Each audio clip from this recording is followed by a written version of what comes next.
Persona em Foco sempre traz convidados dos mais representativos das artes cênicas do nosso país. Hoje, o nosso entrevistado é o ator, diretor, dramaturgo e produtor teatral Jonas Bloch, que está prestes a completar 60 anos de carreira.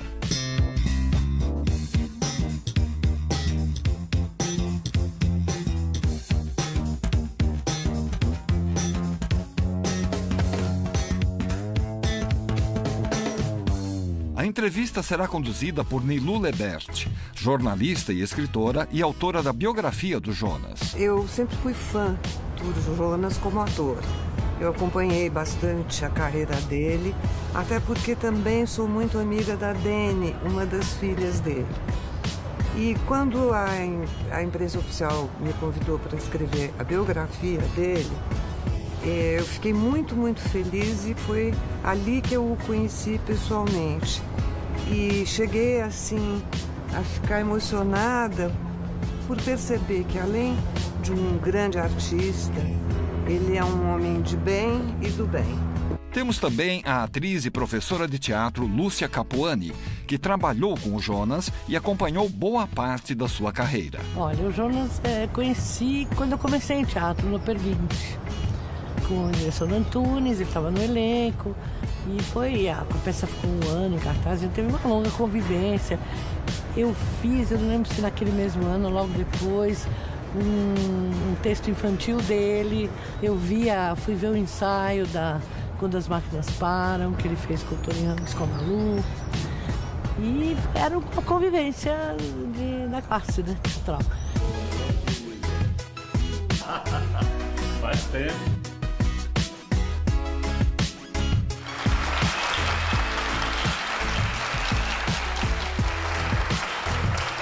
Jonas Bloch.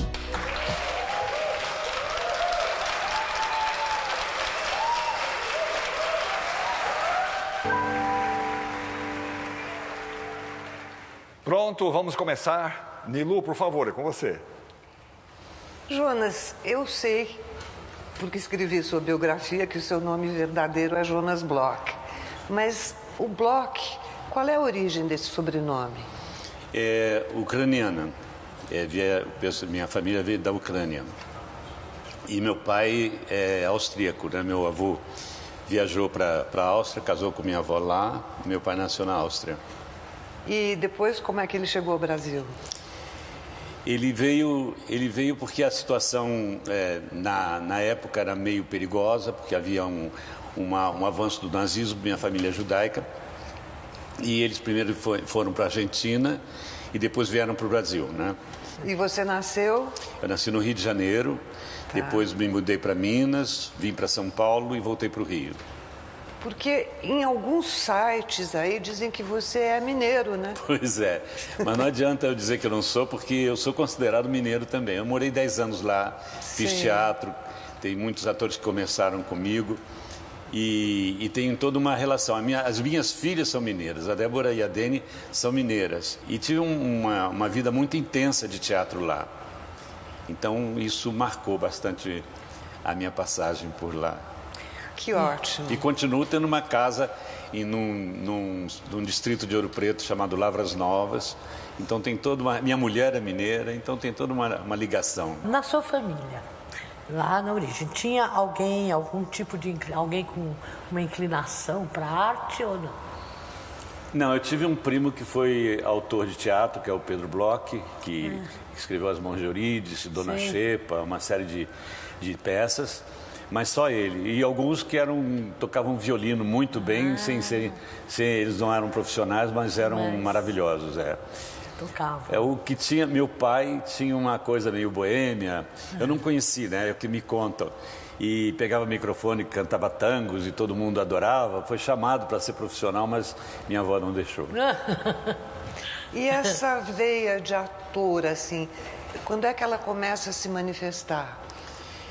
Eu nunca pensei em ser ator, eu já comecei sendo ator. Eu nunca tive aquela dúvida de adolescente, o que eu vou fazer da vida. Então, já desde o colégio, nas apresentações que tinham, no clube que eu frequentava, fazia shows, as coisas foram acontecendo naturalmente. Teve uma hora que para mim isso era claro.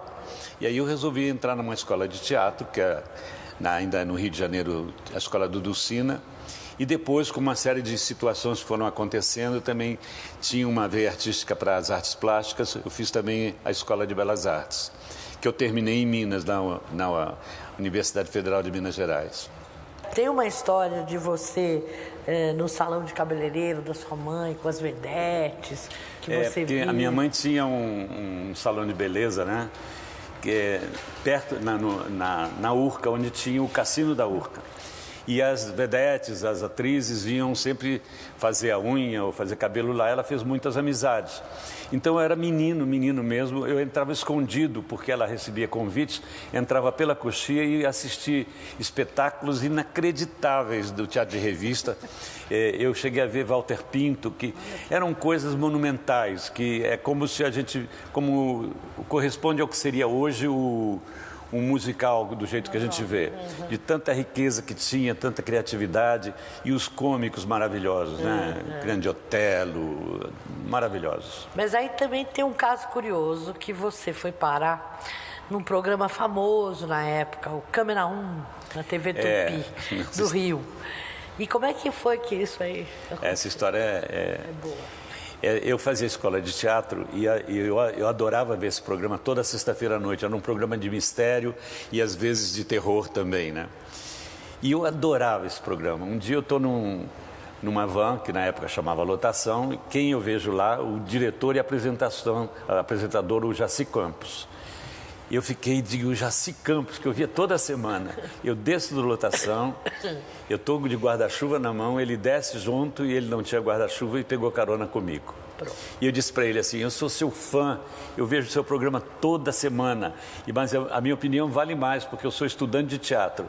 Ele virou para mim e disse assim, eu estou precisando de um garçom alemão na próxima semana, você quer fazer? E aí eu estreiei dessa maneira, por acaso, quer dizer...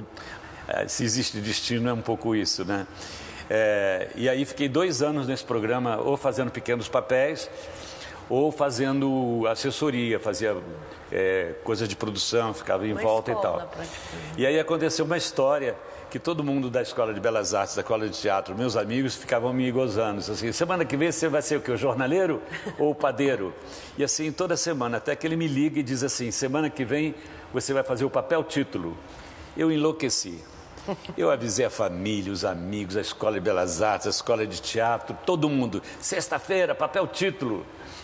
O programa chamava-se A Morte do Estafeta. Eu vinha de bicicleta, o caminhão me atropelava e os 4 telegramas que não eram entregues mudavam a vida dos personagens. Meu papel já tinha acabado. E por que você deixou o Rio, então? Porque eu era muito menino para fazer papel de adulto e muito grande para fazer papel de menino. E eu tinha brigado com meu padrasto, que era uma pessoa não muito agradável, e saí de casa com a mão na frente e outra atrás. Não tinha dinheiro, fazia uns bicos e não dava para me sustentar. Eu lembro da minha última moeda no bar para tomar um café com leite, pão e manteiga, não tinha mais nada. Quem me salvava era minha avó, que eu sempre visitava, ela adorava, porque ela, como toda mãe judia, adora ver as pessoas comendo, né? Servir comida. E eu estava sempre lá porque era a minha salvação. E aí a minha madrinha disse, olha, a irmã dela morava em Belo Horizonte, estava indo muito bem, o marido dela era arquiteto, disse, por que você não vai para lá e trabalha com ele? Foi assim que eu fui para Minas.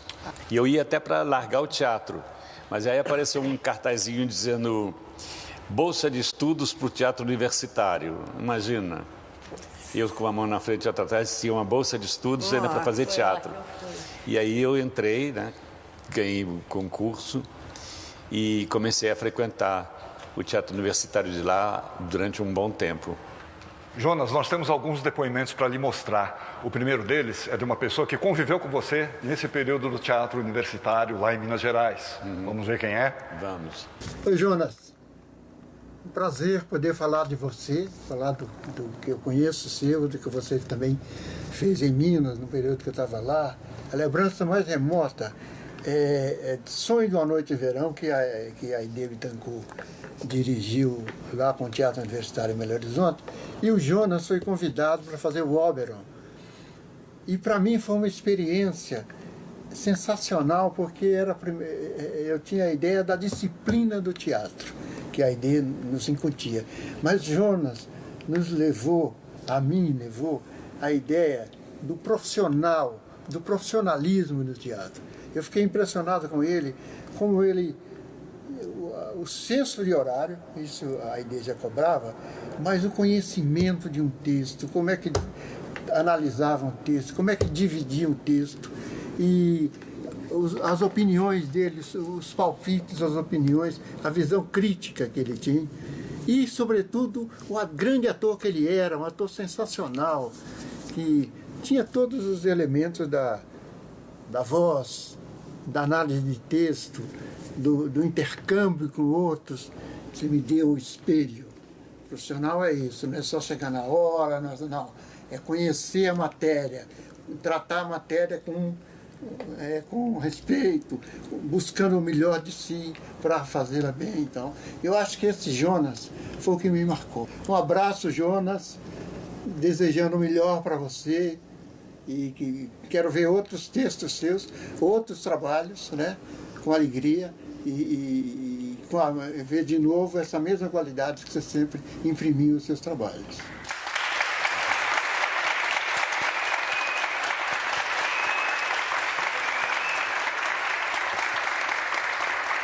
É uma honra receber um elogio desse, que Zé Antônio é um grande autor de teatro.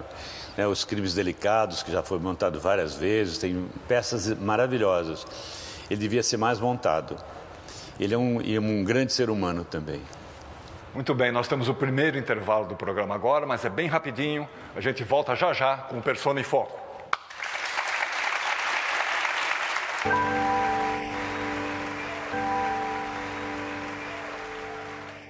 Continuando o Persona em Foco, hoje nós temos aqui a Nilu Lebert e a Lucinha Capuani conversando com Jonas Bloch.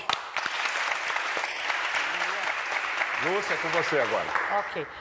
Jonas, daí do Teatro Universitário, em Minas, você foi para o Teatro Experimental. Isso. E tem umas histórias, o que você fazia nesse tempo, como é que foi esse momento? Eu fui convidado pelo J. D'Angelo, que é um grande homem de teatro,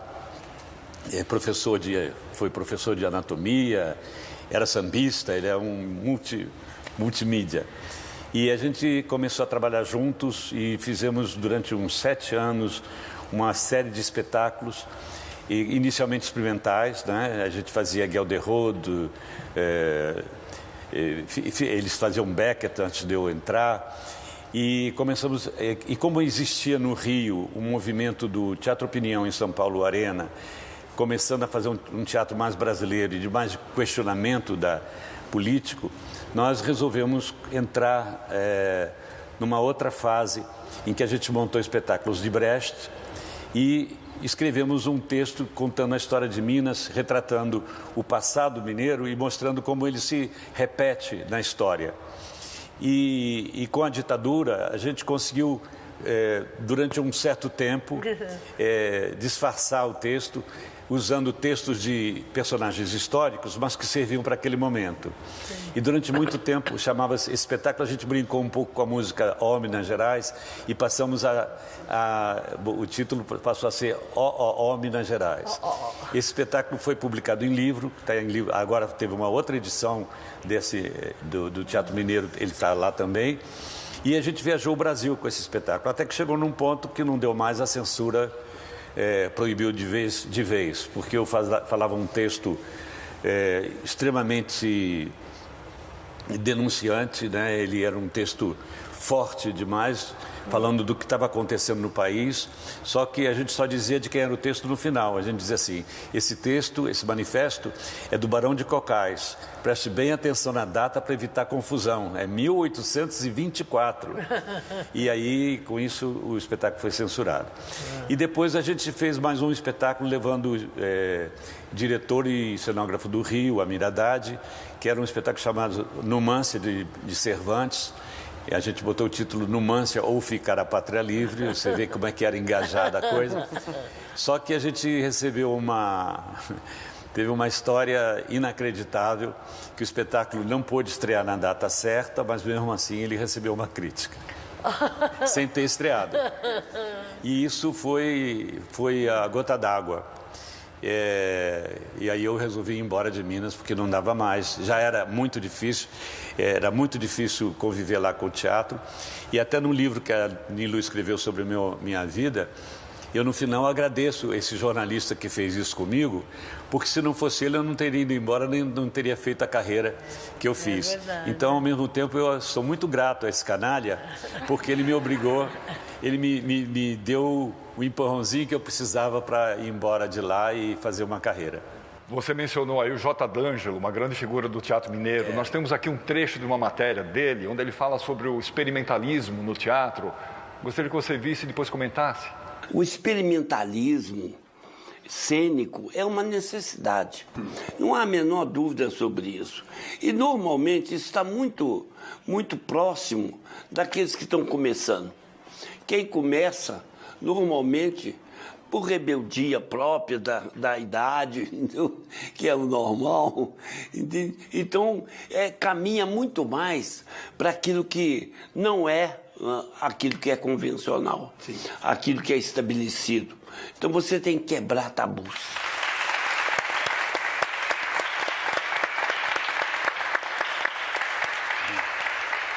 O curioso é que atrás dele estava lá o cartaz do Rob Minas Gerais. O D'Angelo tem razão. Essa é uma dificuldade que é uma questão que a gente enfrenta hoje em dia. Qualquer artista tenta transgredir os limites do que está estabelecido e avançar na visão das pessoas do mundo. Ao mesmo tempo, nós temos uma contradição.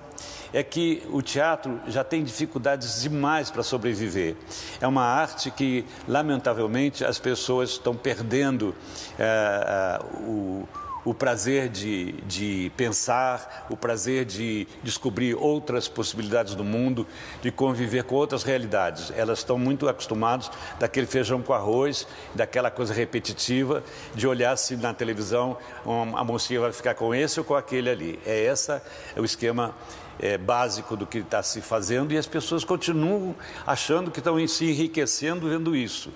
Eu não tenho nada contra, inclusive eu só faço parte desse universo. A sua vida normal tem essa coisa cotidiana de você se habituar com o que está estabelecido. E você não tem uma visão crítica sobre a sua vida, sobre as coisas como elas estão. Você aceita a linguagem que você aprendeu desde cedo. No entanto, cada um de nós é uma individualidade. Cada um de nós sentimos de uma maneira própria.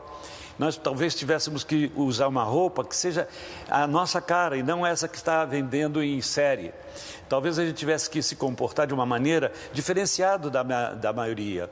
Mas nós viramos quase como um robô que todos nós fazemos os mesmos gestos, dizemos as mesmas coisas, e algumas pessoas vão para o psicólogo, para o psiquiatra, talvez exatamente por isso, porque a sua verdadeira realidade não se expressa, não se manifesta, e aquilo fica, de uma certa maneira, reprimido por esse comportamento pré-estabelecido.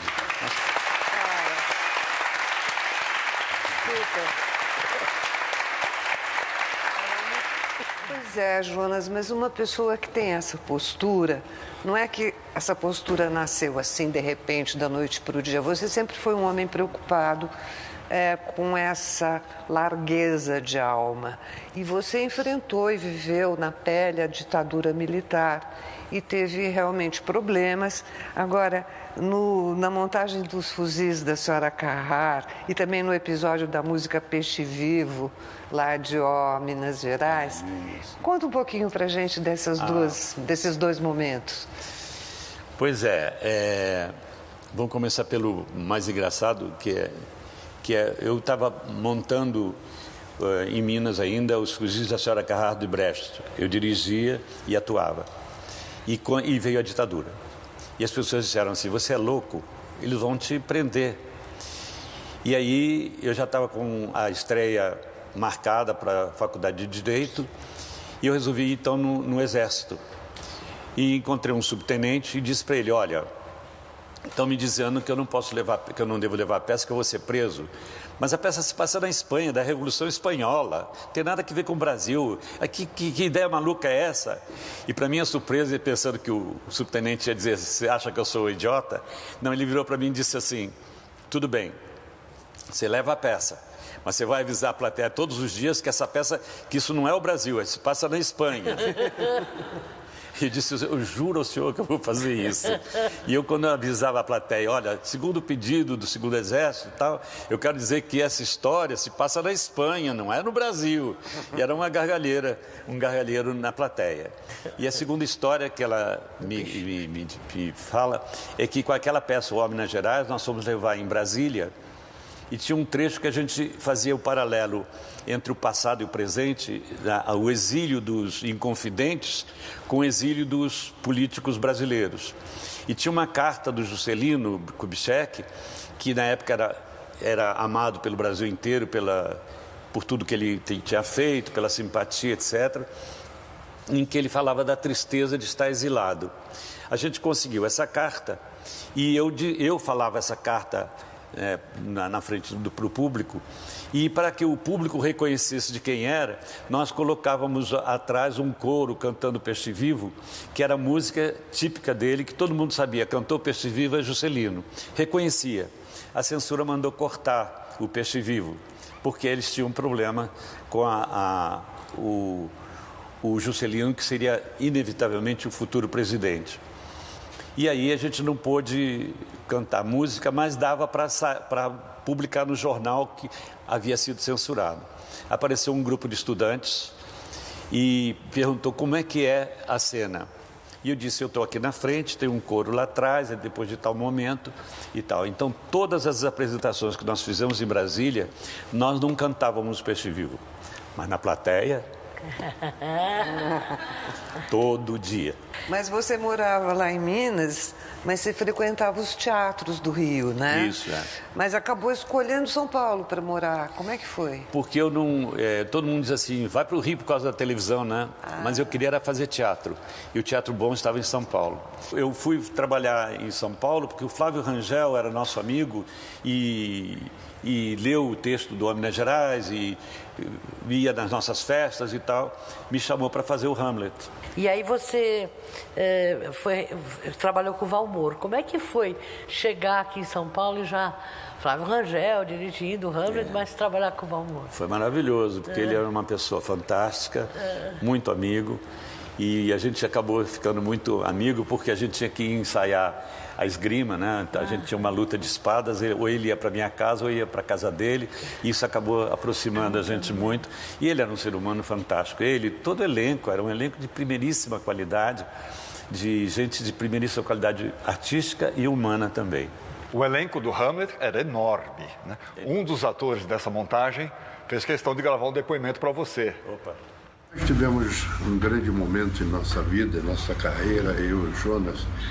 Só que nós todos ali éramos apaixonados pela irmã dele. E isso causava da nossa parte um certo cuidado, entendeu? Para não ficar na frente dele, pelo menos falando alguma coisa. Jonas, calma. A sua irmã, da qual eu estou falando, era a Lilian Lennert, a Ofélia do Hamlet, belíssimamente interpretado pelo nosso querido Valmor Chagas, dirigido por Flávio Rangel. Tínhamos momentos incríveis ali, era uma geração toda começando, não é? Com Oficina, a Arena, as produções de Flávio, enfim, nós estávamos num grande momento. Aliás, o nosso início foi maravilhoso, muito bom, muito aprendizado, muita cumplicidade. E o Jonas, o Ruivinho, ele era muito irmão, sabe? A gente tinha ali uma convivência, era toda uma geração. Então, nós estivemos juntos nisso. Só havia um momento no espetáculo em que eu não queria ficar próximo dele. Na hora em que ele luta a espada com o Hamlet. Ah, que dó. Beijo para todos. A todos aí, meu carinho.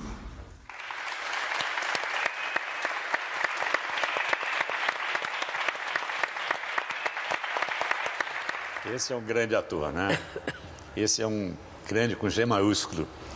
Mas o que eu estava lembrando é que esses anos 70, o teatro tinha uma efervescência e peças maravilhosas sendo montadas. Eu até anotei algumas delas, como Sonhos de uma Noite de Verão, Pano de Boca, Perguente. Me fala um pouco, era uma turma unida? Como é que era esse envolvimento entre os atores? Era um outro momento bem mais interessante do que hoje. Nós tínhamos uma coisa de nos reunir num determinado restaurante sempre. Havia uma coisa de grupo muito forte e se fazia, e o teatro tinha uma força na sociedade muito grande. Tanto é que grande parte do questionamento com a ditadura foi feito através de peças de teatro. As pessoas iam e tinham o prazer de alguém dizer por eles o sentimento que estava reprimido, porque não se podia sequer ter um grupo conversando na rua. As pessoas não podiam conversar em grupo na rua, era proibido. Qualquer manifestação, 3 pessoas juntas, já aparecia logo alguém para reprimir. E isso também nos unia muito, porque a gente sentia que nós tínhamos essa mensagem, esse recado para passar. A gente participou nesse momento, desse ânimo todo aí da década de 70, a gente participou junto da montagem do Perguinte, que foi para mim foi meu início e mesmo para as outras pessoas do elenco, Estênio, inclusive, foi um marco, foi uma coisa forte. Para mim, eu não vi muitas peças dos últimos anos do Antunes, mas até aquele momento, para mim, foi o trabalho mais bonito que ele já fez. Era um orgulho fazer parte daquilo. E a gente tinha que se desdobrar, porque cada ator fazia pesquisas também, né? Eu pesquisei várias coisas, pesquisei loucura, enfim, eu fazia 7 personagens, a gente mudava de personagem em segundos. O vídeo que nós temos agora foi gravado com um diretor de uma dessas peças que vocês mencionaram aí. Vamos ver quem é. Oi, Jonas, tudo bem? Que felicidade, não é? Quando eu fui procurado para dar meu depoimento do Sonho de uma Noite de Verão. Eu me lembro como se fosse hoje. São 46 anos, mas você foi um ator brilhante. Eu adorei trabalhar com você. E além do mais, você tinha eu tinha uns 25 anos, você já tinha um pouquinho mais de experiência e você me ajudou na preparação dos atores. Isso eu achei muito interessante. E que espetáculo lindo.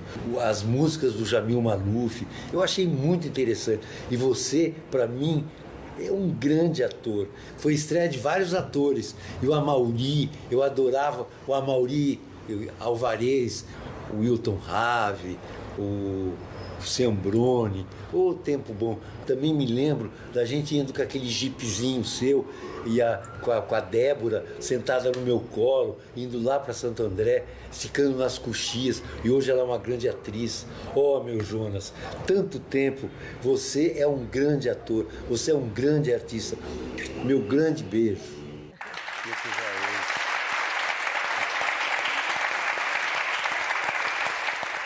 Como eu criei as minhas filhas sozinho, quando eu não tinha babá, não tinha empregada, eu levava para o teatro. Então, em várias entrevistas da Débora, ela disse que viu o Sonho de uma Noite de Verão 50 vezes.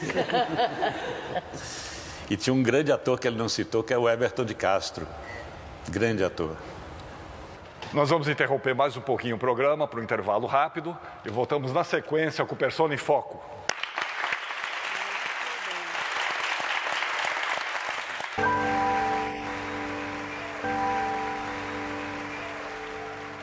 Pronto, voltamos. Hoje nós temos aqui a jornalista e escritora Nilu Leber, a atriz, diretora, professora de teatro Lúcia Capuani, conduzindo a conversa com o Jonas Bloch. E eu quero aproveitar esse começo de bloco para mostrar um trabalho que você fez aqui na TV Cultura nos anos 70. Você e Rogério Márcico. Esta é uma planta de solo arenoso, de areia.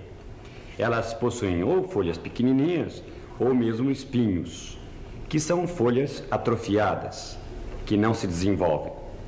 Agora nós vamos ver o meio em que eles vivem, o meio ambiente. E o que é este meio? Meio ambiente.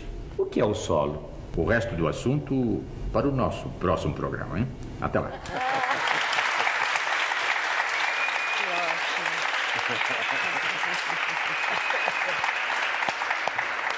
Nessa época, eu estava começando a criar minhas filhas, pagando uma casa. Eu tinha 5 empregos, um deles era esse.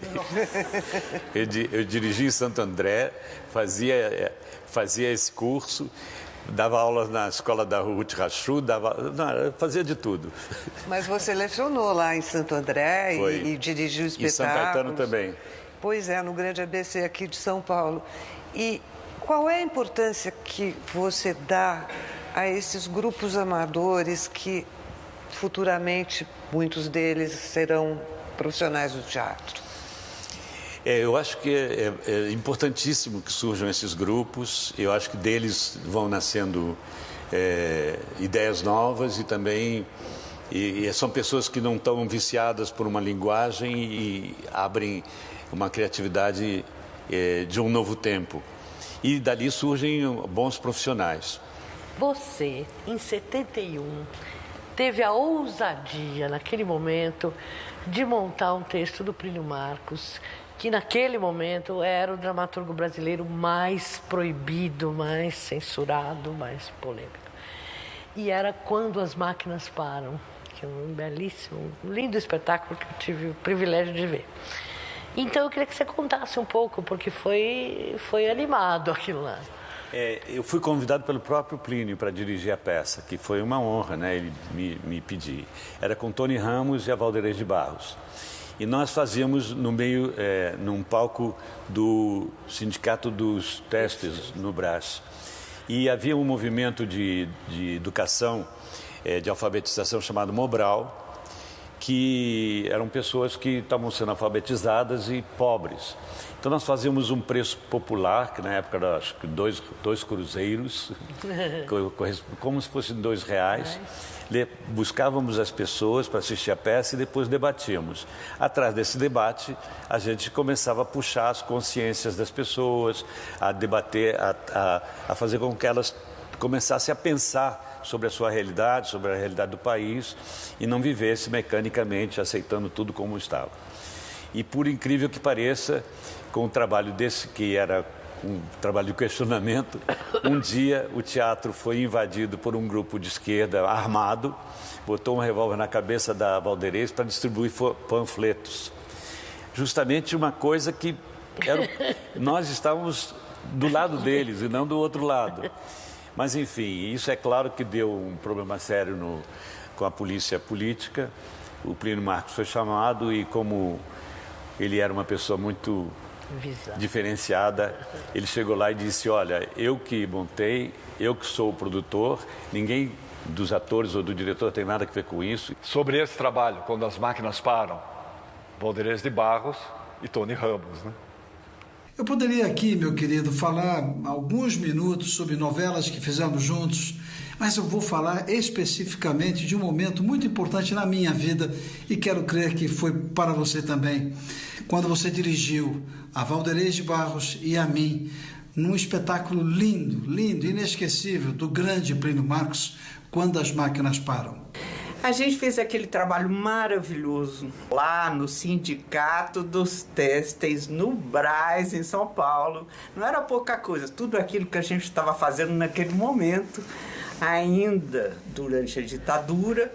Plínio, Valderez, eu, você, reunidos numa, eu diria realmente num sonho, numa viagem tão bonita que foi levantar aquele espetáculo naquele momento. Mas o importante da história toda era a sua direção de Quando as Máquinas Param. Plínio gostava muito, não se esqueça que a primeira montagem, a direção era dele. E ele gostava muito da sua direção. Você tinha uma coisa, você tem uma sensibilidade muito aguçada, você é muito delicado, sabe? Tudo funciona mansamente com você, sabe? Ali estavam atores e diretores, um autor que também era ator, o Cássio Plínio. Estavam ali reunidos para contar uma história linda de um operário, sua mulher, e foi sem dúvida um momento muito importante para mim, inclusive nessa minha caminhada, nessa minha trajetória junto ao teatro. A gente se reencontrou muito rapidamente, uns 2 anos atrás, não sei, naquela novela que a sua filha maravilhosa fazia. Mas foi muito pouco, sabe, Jonas? Porque é o seguinte, você cariocou e me abandonou aqui em São Paulo. Você tem que voltar para cá e a gente fazer alguma coisa juntas, novamente. Eu te agradeço muito, te homenageio. Gostaria de estar aí contigo, mas eu estou em plenas filmagens, Jonas. Um beijo, um abraço bem apertado, com muito, muito carinho. Eu gosto demais de você, tá? Beijo.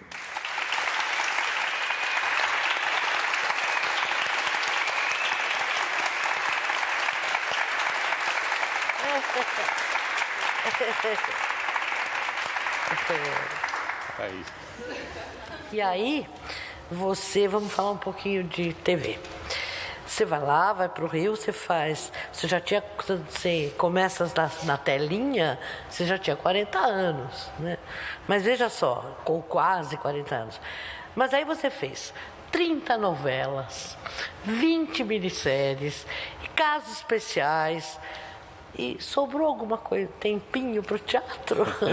Sobrou bastante, eu tive muitas peças e produzi também algumas, né? Mas falando de televisão, um colega seu, daqui de São Paulo, de novelas, também mandou uma mensagem para você. Olha só quem é, hein? Persona em Foco. Ninguém podia estar mais em foco do que você, Jonas. Jonas Bloch, amigão querido, parceiro, grande ator e principalmente pela troca que você traz para a cena. Você é um grande cara, a gente trabalhou junto em 2 novelas, ficamos amigos, eu espero, né? Ficamos amigos, fui à sua casa, jantei na sua casa, que jantar maravilhoso com aqueles vinhos que você escolhe. E a pessoa que você é, maravilhosa. Mas Bicho do Mato, direção do Spinello e também Amor e Intrigas. Bicho do Mato, você era meu patrão, você era um rico, bem-sucedido, dono de empresas e um grandíssimo filho de uma pessoa que não tem muita qualidade, não é? Porque você era o bandidão e diziam que eu era o bandidão. Você era o bandidão. E eu era só um simples mandado seu, não é? E você, Brandão? Onde é que você se meteu? Houve um imprevisto, Dr. Ramalho. E que imprevisto seria esse? Se você estivesse lá, não teria erro. Essa hora, o Juba e a Cecília já estariam mortos. E Amor e Intrigas, que nós partilhamos de uma coisa maravilhosa, que era um trio de jazz que tocava no seu restaurante. Você piano, eu contrabaixo. Ah, Jonas, que bom. Saudade desse tempo, meu querido. E você realmente é uma pessoa em foco. O teu foco é na vida, no teatro, na arte de interpretar. Muito obrigado pela parceria, muito obrigado pelo parceiro que você é, viu, Jonas? Um abraço forte e carinhoso. Um beijo, um beijo.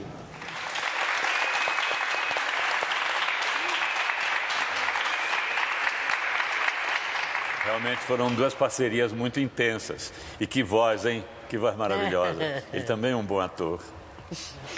Escuta, Jonas, recentemente nessa novela O Novo Mundo, você fez um personagem, o Wolfgang Schwartz, que fez muito sucesso. E eu te pergunto, para fazer um tipo como esse, isso exige muita pesquisa, muito laboratório, ou não dá tempo? Não dá tempo e ultimamente nós temos tido uma coisa maravilhosa, que é uma preparação antes da novela. Nesse caso nós tivemos uma preparação também durante um bom tempo e tivemos diretores também de qualidade. Nós estamos tendo novos diretores maravilhosos que sabem lidar com um ator de uma maneira afetiva e também trabalhar junto, não é? Eu comecei numa época em que havia muitos diretores autoritários e eu acho que isso perde. O teatro é uma arte coletiva, todo mundo contribui de alguma maneira. E nesse caso do Novo Mundo, nós tivemos uma equipe de diretores de primeiríssima qualidade, que sabem do métier, sabem orientar um ator e sabem como construir uma cena. Jesus, perdoa. Tem uma faceta que a gente ainda não abordou, uma coisa, é o seu lado autor. Você tem muitos textos infantis, um deles eu tive a honra de participar, da montagem, mas tem também comédias. Fala pra gente um pouco do seu autor. Eu acho que eu não sou muito bom autor, não. Essa história do Minas Gerais foi um sucesso. Eu tive um outro também que eu escrevi, que é uma seleção de textos que teve muito, que eu ganhei prêmio, inclusive, pelo espetáculo, que era o Dois Pontos, que eu fiz com Tânia Alves, depois com a Luiz Cardoso. E que foram os dois que mais deram certo. Algumas coisas, quando hoje eu releio, eu digo assim, não está muito bom, não. Então eu preciso, talvez, repensar essa faceta. É que eu vou metendo a cara em tudo, né? Eu desenho, eu faço escultura, eu escrevo, dirijo, produzo e vou levando a vida com intensidade. Eu acho que isso rejuvenesce uma pessoa e te dá um prazer de criar, de desenvolver coisas. Eu lembro de um professor de expressão corporal que ele dizia que quando você fica parado é que nem comida guardada, acaba mofando, dando teia de aranha.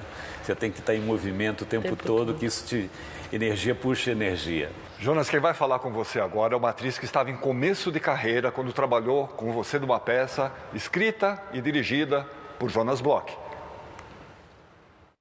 Oi, Jonas, muito bom falar para você. Ter essa oportunidade de demonstrar minha gratidão por aqueles momentos, por aquela oportunidade de compartilhar com você muitas coisas no palco, com Dois Pontos, que aprendizado, que segurança que você passava como profissional mais maduro. E tanta coisa eu aprendi, desde a seleção dos textos, né, o repertório que você tinha incrível, uma cultura incrível, de onde nós tiramos os textos, até todas as linguagens, né, que você dominava como direção. Nós ganhamos prêmios, né, e viajamos o Brasil inteiro. A gente falava ionesco, falava vianinha, a gente mudava da comédia para o teatro do absurdo, para o teatro engajado. E várias danças, né, que nós estudamos, desde com a Antonieta, dança de salão, sapateado, com o Zdenek. Não me esqueço de nada, me lembro que eu tocava violão e cantava com o nariz de palhaço. E para mim, então, eu que estava começando a carreira, foi muito bom, muito rico. E foi maravilhoso, você é super generoso como colega, como patrão, como parceiro de cena. Então eu só tenho a agradecer e que bom que eu tive essa oportunidade agora de demonstrar essa gratidão toda e esse amor que eu tenho por você e admiração muito grande.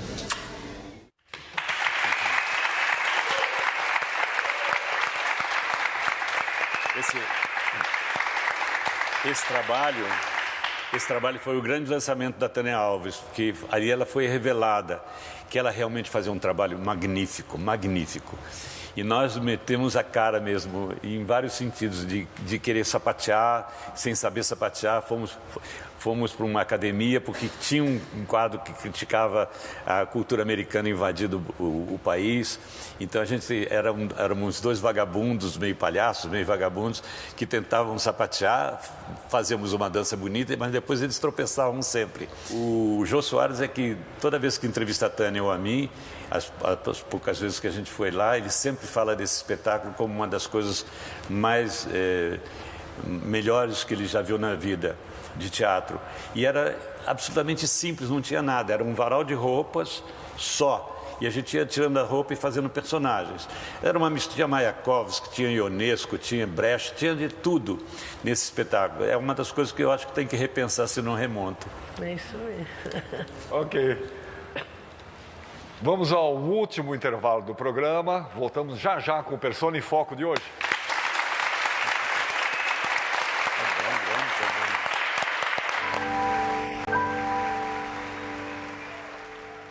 Ok, quarto e último bloco do Persona em Foco de hoje. A Nilu Leber e a Lúcia Capuani ainda tem algumas perguntinhas para fazer para o Jonas Bloch. Então, Jonas, você já participou de mais de 30 filmes, nacionais e até internacionais, e o cinema sempre fez parte também do seu trabalho de ator. Agora, entre a tela grande e a tela pequena, dá para circular bem entre as duas ou você tem uma preferência? Dá, e hoje em dia está muito parecido com a tecnologia. Tanto o cinema absorveu um pouco da televisão com as câmeras digitais, como a televisão hoje, especialmente nas minisséries, está fazendo um trabalho que é de cinema, que é mais artesanal, take a take, quer dizer, a luz muda a cada coisa, pega do lado de cá, não tem aquela coisa de não sei quantas câmeras e vamos nós porque o tempo é curto. Então é feito com muito mais cuidado e é muito mais prazeroso saber que vai fazer um trabalho mais elaborado, né? Porque a novela às vezes não tem condição. É uma equipe monumental, há um prazo para se entregar e cada vez está mais elaborado a imagem, as coisas todas e demora para ficar pronto tudo. Mas hoje eu tenho prazer em fazer tudo. Eu quero estar em ação, entendeu? Isso é que me encanta. E eu tenho o mesmo prazer de quando eu começava. E o dia que isso não tiver mais, é melhor ir embora. Jonas, você ganhou um prêmio fazendo o personagem Isaac no filme Amarelo Manga, um dos muitos prêmios que você ganhou. Quem será desse filme que mandou uma mensagem para você? Oi, Jonas, querido. Nossa, que honra poder falar aqui com você e com todos. Não só do grande ator que todo mundo sabe que você é, mas também um pouquinho do colega. Nós contracenamos juntos em Amarelo Manga, que foi um filme intenso, que pediu uma entrega muito grande, e realmente a minha entrega ao filme, a minha interpretação só foi possível porque você estava ali. O filme pedia uma emoção muito forte e uma confiança, né, com cenas delicadas, sobretudo para mim, e você foi maravilhoso. Tu já deu um vexame hoje. Vai querer outro, Tá afim de levar mais porrada, não tá não? Então eu quero dizer que essa é uma das qualidades mais importantes, mais raras num ator e num ser humano. A generosidade e a ética, e isso você tem como poucos. Então, vamos lá. Vamos resolver esse problema. Vamos resolver esse problema com uma certa inteligência, tá certo? Inteligência, né? Quando o homem não sabe mais o que dizer, apela pra diplomacia. Bora, caralho!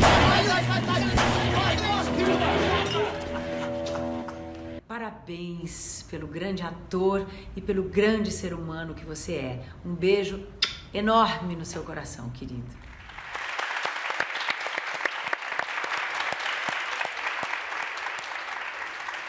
Ela, além de ser uma grande atriz, ela tem uma teoria sobre teatro, quer dizer, é uma pessoa apaixonada pelo que faz e estudiosa, né? E criou uma técnica própria dela. E nesse filme ela foi de uma coragem extrema, né? Ela se entregou completamente. Inclusive uma cena que algumas atrizes não aceitariam fazer, ela resolveu fazer, não botou dublê nada. Foi muito bonito o trabalho que ela fez, muito bonito mesmo. Esse filme é um filme histórico, né? Foi muito importante para todo mundo que participou e eu corri alguns países com esse filme, ganhou muitos prêmios lá fora. É daquele tipo de filme que ou a pessoa adora ou ela odeia.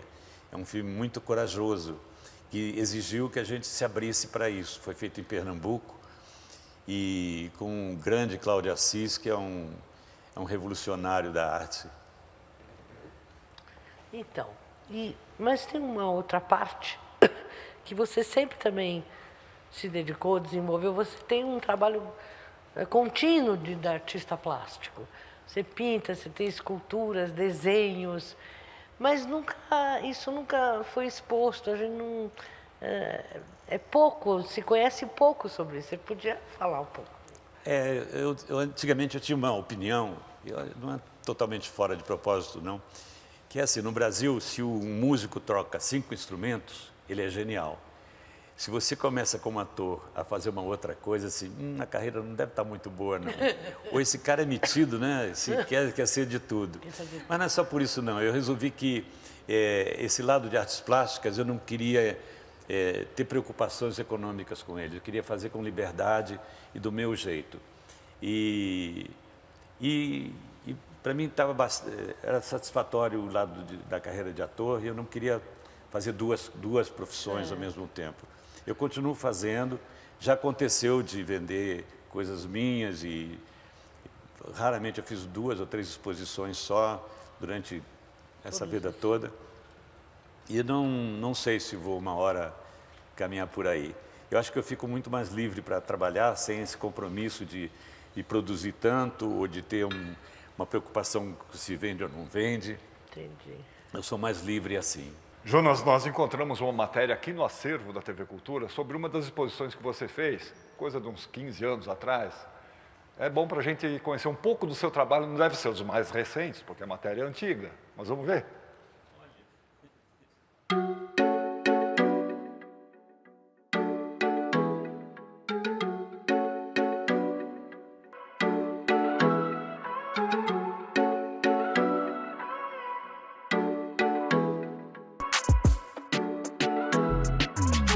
Purchase your tracks today.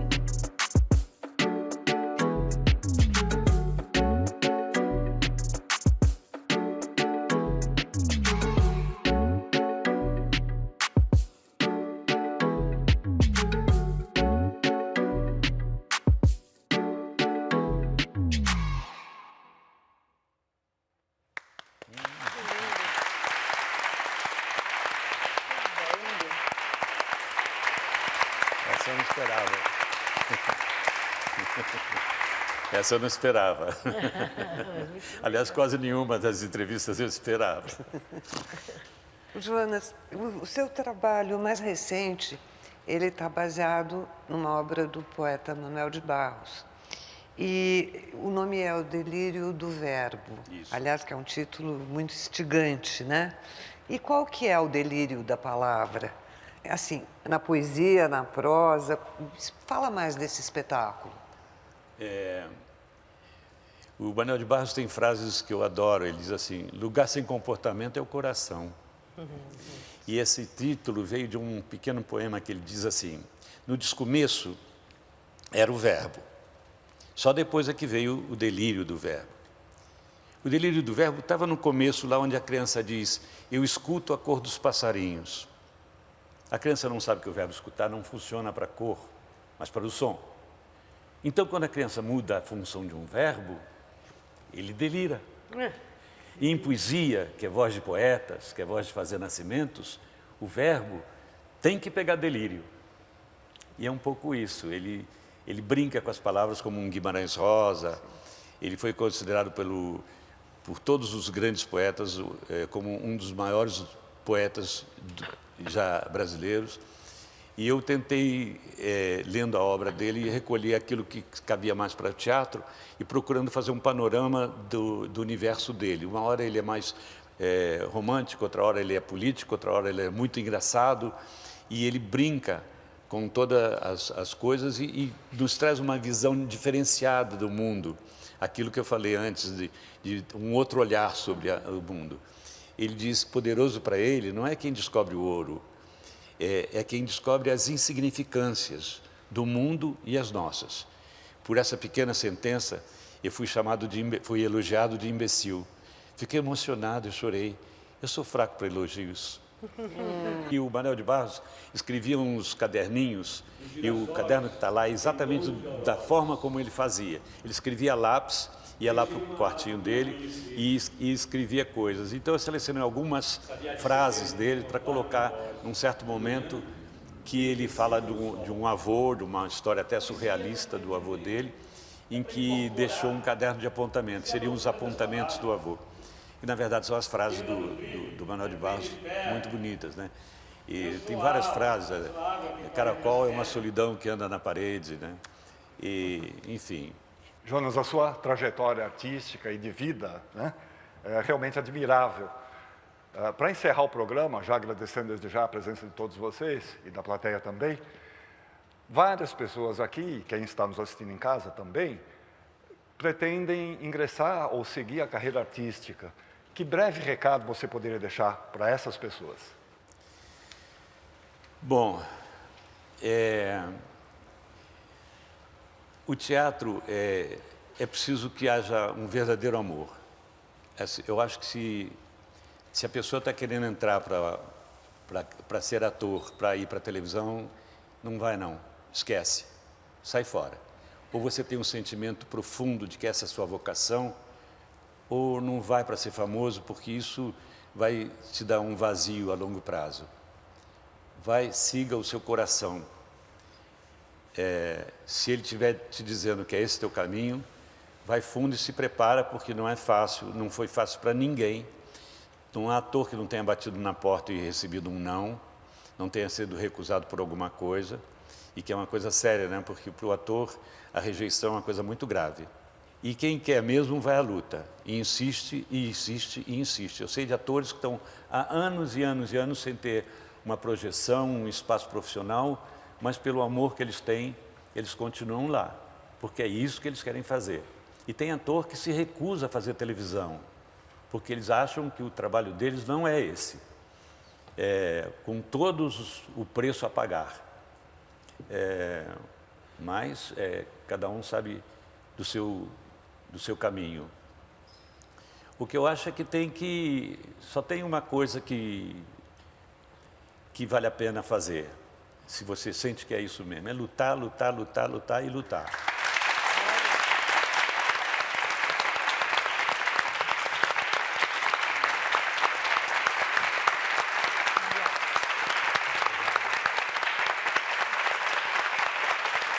Vai à luta.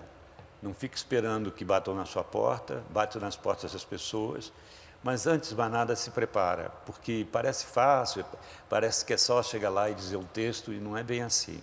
Existe gente que é confundida com um bom ator porque é naturalzinho e extrovertido.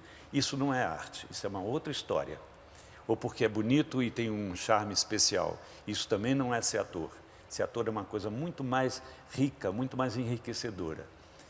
Esse eu acho que é um caminho que vale a pena seguir.